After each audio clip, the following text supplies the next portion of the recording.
Buen día a todos. Esta presentación que les voy a hacer es respecto del próximo tema, que es fuente de alimentación regulada. Bueno, en todos los circuitos nosotros venimos viendo que necesitamos una fuente de continua, ¿sí? La VCC. Esta tensión nosotros la podemos obtener de baterías o pilas, pero generalmente necesitamos convertir los 220 de la red de alterna continua.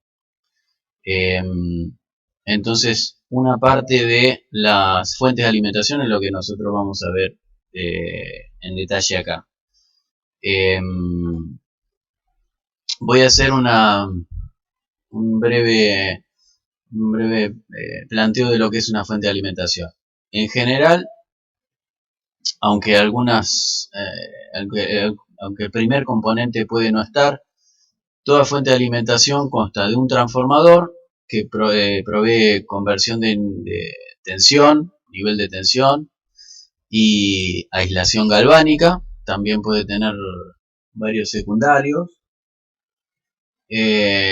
Consta también de un rectificador que hace un procesamiento sobre la sinusoide de salida del transformador para poder sacarle valor medio. Después hay un filtro que lo que hace es atenuar los armónicos. Bien, no se olviden que nosotros lo que queremos es, o lo que es deseable, es una tensión continua, perfectamente continua. Entonces la salida del rectificador tiene armónicos, tiene valor medio, pero tiene armónicos también. Entonces el filtro lo que hace es atenuar esos armónicos.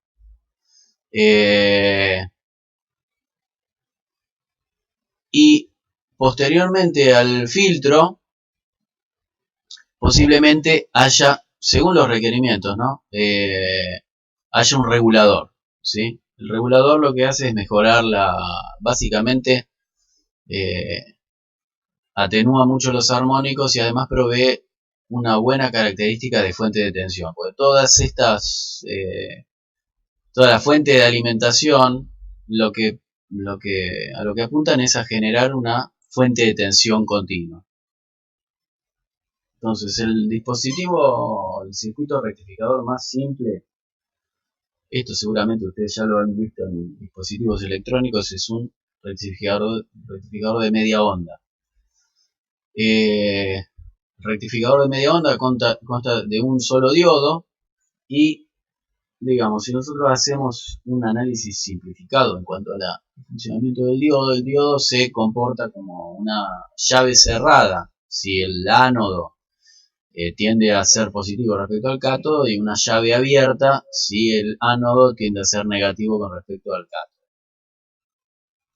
Entonces, bueno, si tenemos nuestra sinusoide de la entrada, ese diodo rectificador o ese diodo, durante el semiciclo positivo de la tensión de entrada, se va a convertir en una llave cerrada, y esto prácticamente va a ser un cable, ¿sí? Con lo cual, toda la tensión que aparezca a la salida del transformador va a trasladarse a la salida.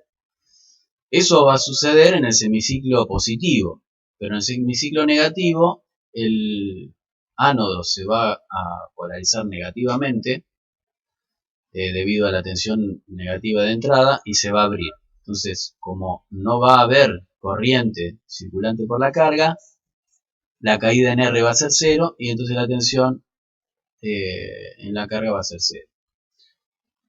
Esta forma de onda comúnmente se llama rectificada media onda, ¿sí? Si nosotros analizamos o hacemos el desarrollo en serie de Fourier de esta forma de onda, obtenemos este valor, que es el valor medio, ¿sí? Este valor se calcula integrando en un periodo la señal, ¿no? Está este valor medio y además están todas las componentes armónicas. Obviamente la primera tiene igual frecuencia que la sinusoide, omega t, Y después vienen todas las demás componentes de mayor frecuencia. Este máximo sobre pi es la amplitud de la sinusoide dividido más o menos 3. Quiere decir que yo acá dividí entre 3 pedacitos. Fíjense que el valor medio que tiene esta forma de onda es bastante chico respecto del pico. Entonces este rectificador es bastante ineficiente en ese sentido. Y además tiene un montón de armónicas. Bueno, tensión continua en la carga, este máximo sobre pi. Corriente continua en la carga es tensión continua en la carga dividido la resistencia de carga. Ahora, para mejorar la calidad de la forma de onda, podemos usar circuitos rectificadores de onda completa. Hay dos posibilidades. Uno es usando un transformador con secundario partido y el otro es con puente. Primero veamos este rectificador. Acá en rosa yo les pongo los puntos homólogos. ¿Para qué sirve esto? Bueno, para ver qué polaridad tiene cada bobinado cuando, digamos, en función de la polaridad del primario, ¿sí? Es decir, si yo, por ejemplo, tengo en el primario una polaridad positiva en el punto homólogo y negativa en el otro, en los otros puntos homólogos voy a tener también polaridad positiva. Y esto quiere decir que, tal como está posicionado este diodo, en ese caso va a estar polarizado positivamente. Es decir, en el semiciclo positivo de la sinusoide de entrada, yo voy a tener funcionando este diodo A, ¿sí? Porque va a haber un positivo que va a estar polarizando el ánodo, el diodo A. Pero, por otro lado, acá en este punto voy a tener un negativo, ¿sí? Entonces este diodo, en el semiciclo positivo de la señal, va a estar polarizado en inversa. Bueno, si tenemos en cuenta la relación de transformación, uno puede, respecto de este común, decir que la tensión entre el punto A y tierra es menos la tensión entre el punto B y tierra. Esto por la posición de los puntos homólogos. Y eso ha afectado la relación de transformación.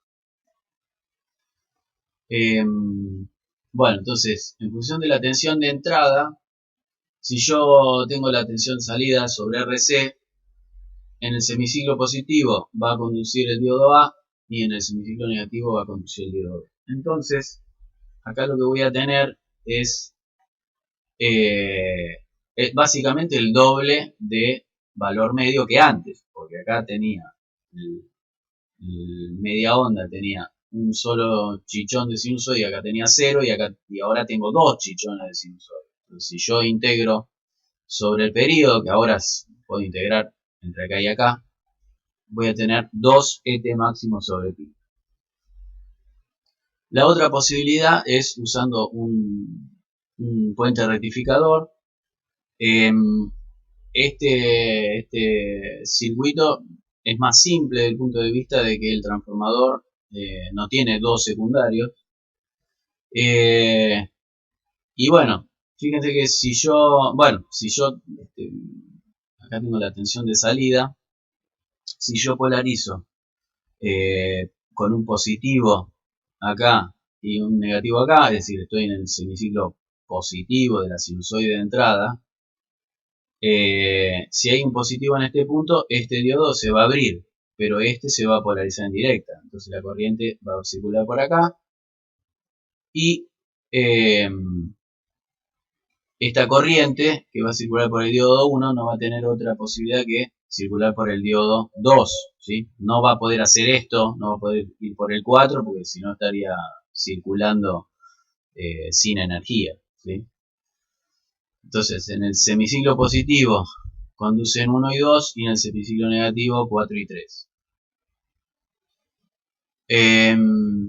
Bueno, pero los rectificadores básicos tienen, más allá de usar doble onda, tienen mucho contenido armónico en comparación con el valor de continua y la tensión de salida, este es un problema bastante serio, que es que en algunos momentos la tensión se hace cero, entonces mi circuito quedaría sin alimentar.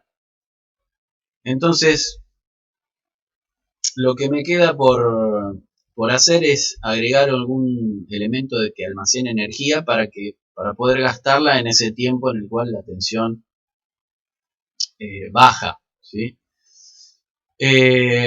Entonces, lo que puedo hacer en paralelo con la carga para que me mantenga la tensión sobre la carga es poner un capacitor. Entonces, si yo tenía esto como tensión de salida, la azul, el trazo azul, y le pongo un capacitor, lo que va a pasar es que ese capacitor se va a cargar hasta el máximo valor de la tensión de entrada y durante el tiempo en el que la tensión cae, el capacitor va a mantener su tensión, ¿sí? Es decir, se va a descargar a través de la resistencia de carga. En esta parte, el capacitor se va a cargar mientras la tensión de entrada sea mayor que la tensión que hay sobre el capacitor se carga, ¿sí? Y a partir del pico, como la tensión cae, ¿sí? La tensión cae, significa que la tensión en el ánodo cae. Entonces la tensión en el ánodo cae por debajo de la tensión del cátodo. Entonces este diodo queda en inversa. Entonces, una vez que yo tengo desafectado este diodo del circuito, el capacitor se descarga a través de la resistencia RC. Bueno, fíjense que digamos, me pasan dos cosas. Una, que la tensión ya no cae a cero, ¿sí? Y la otra es que el valor medio que está entre medio de este punto y este punto, porque esto es una especie de triángulo, digamos, si uno lo ve simplificadamente, el valor medio está en el medio de estos dos, ¿sí? Entonces fíjense que yo gané que la tensión no se va a cero y además que el valor medio es mucho más grande. Antes estaba por acá, en un tercio, en este máximo sobre pi. Ahora está mucho más alto. Entonces este capacitor me sirve para esas dos cosas. Si a cualquiera de los dos circuitos rectificadores de onda completa, le agrego un capacitor de filtrado, el efecto es el mismo, ¿sí? Nada más que ahora la frecuencia, si se quiere, la frecuencia de carga del capacitor, de descarga también, es el doble que antes. Esto lo que me permite es, bueno, reducir esta diferencia, ¿no? Porque imagínense que si yo, en el caso anterior, este punto venía por acá. Entonces el mínimo, en vez de estar más abajo, ahora está más arriba. Entonces el valor medio es más grande. Bueno, esta parte que varía con el tiempo, acá tenemos una forma de onda que tiene un valor medio, una componente continua y una componente que varía en el tiempo. Esto tiene muchos armónicos. Esa parte que varía en el tiempo se llama rizado. Sí, rizado o ripple. Entonces, bueno, esta solución disminuye el rizado. Nosotros en una práctica posterior vamos a ver cómo se calcula este valor de capacitor. Ahora lo que me interesa es que entienda la problemática previa a los reguladores. Bueno, entonces, ¿listo? No. Nosotros estamos acá, ¿sí? Como les dije, vamos a ver con más detalle toda esta parte en una práctica posterior, la práctica de rectificadores.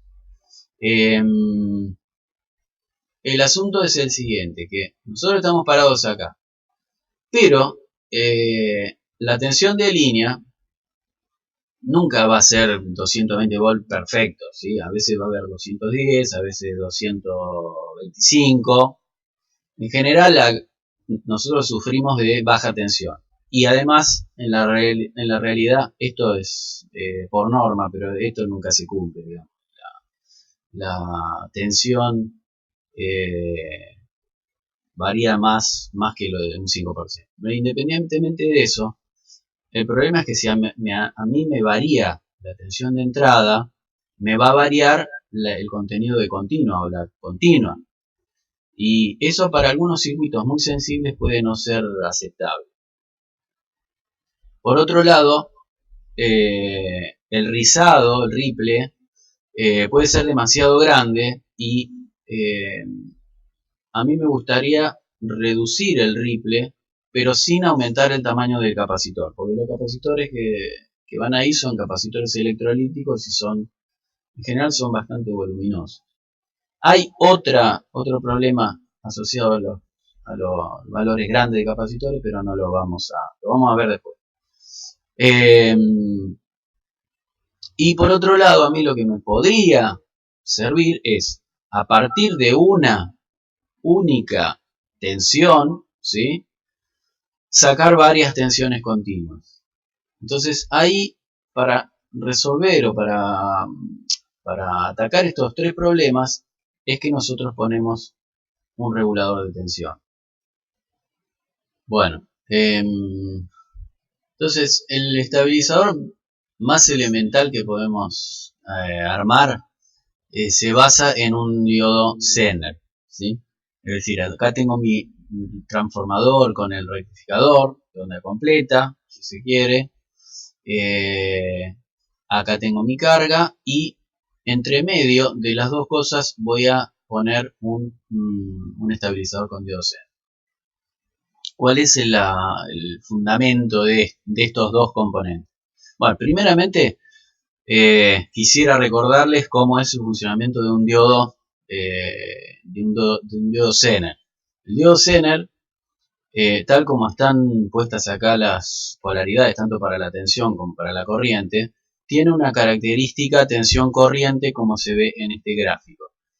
Es decir, para las tensiones BZ positivas, esto se comporta como un diodo común, ¿sí? Es decir, es una exponencial que arranca simbólicamente en 0,6 volt, 0,7 volt.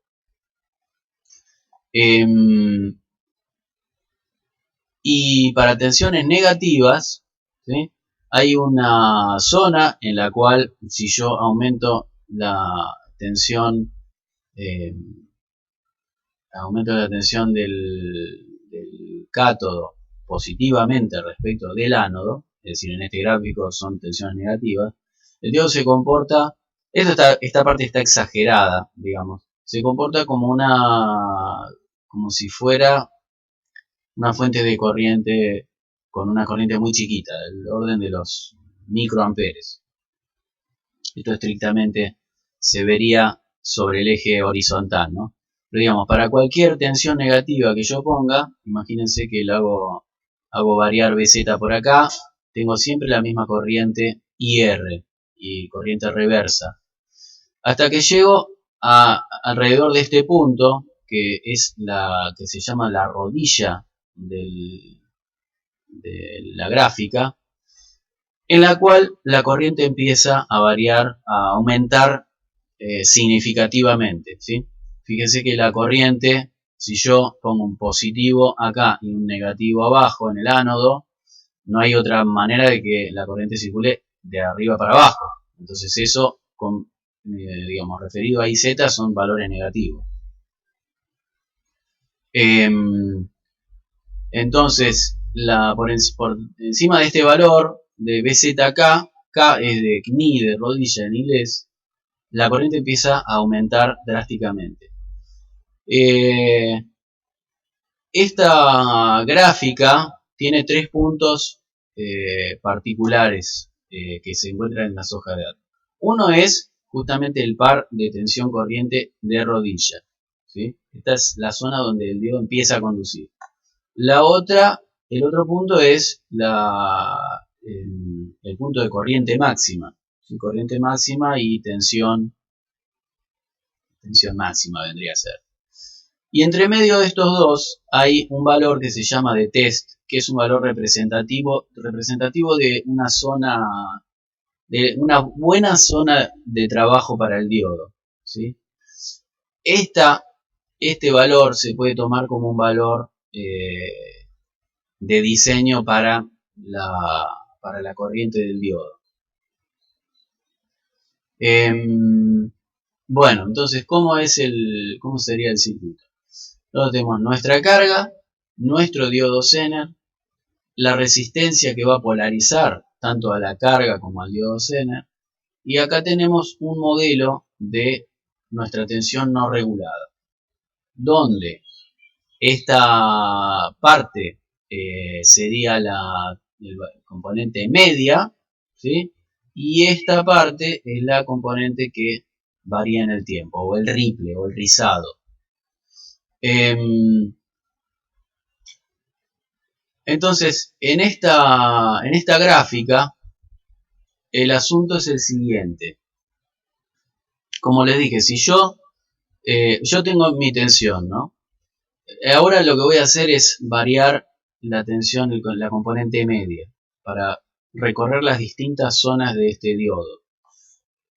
En esta parte, para DIs, para las tensiones más, vamos a despreciar por un momento el rizado, ¿no? Supongamos que tenemos una batería variable, por decir, valor medio variable. Si la tensión de entrada es menor que la tensión del codo o la tensión del Zener, representativa del Zener, estamos en esta parte, ¿sí? En esta parte, para cualquier tensión que yo ponga, siempre tengo la misma corriente, ¿sí? Entonces, esta parte del diodo, en esta parte, el diodo se comporta como una fuente de corriente, con un valor que se llama corriente reversa o corriente inversa, del orden de los microamperes, muy chiquitito. Esta no es una zona de trabajo para el diodo Zener, no tiene utilidad.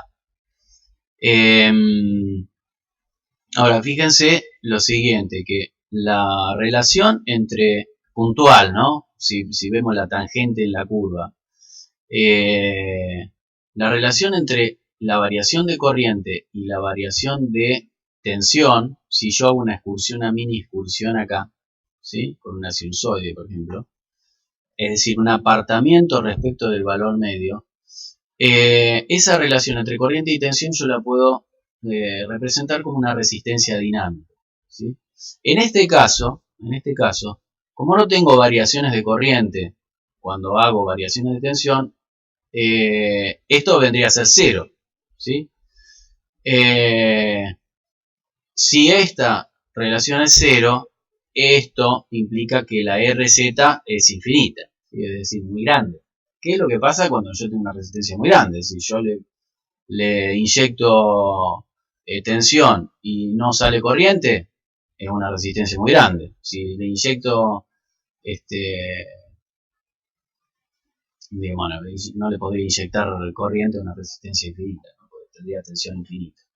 Pero bueno, digamos, la pendiente de la curva en cada punto es la relación entre corriente y tensión es la resistencia dinámica invertida. Ahora, si yo aumento este valor por encima de la tensión de Zener, ya ahí el modelo del diodo cambia, ¿sí? Es decir, porque la polarización del Zener ahora va a hacer que el Zener se ponga en conducción, justamente.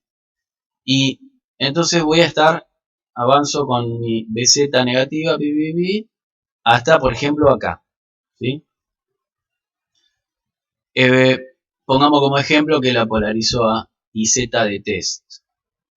Entonces, en este punto, yo voy con pequeñas variaciones de tensión, o mejor dicho, con grandes variaciones de corriente, yo voy a tener pequeñas variaciones de tensión. Entonces, fíjense, ¿qué pasa si esta pendiente fuera perfectamente vertical? Yo haría excursiones de corriente y la tensión siempre es la misma, ¿sí? O el delta B es cero.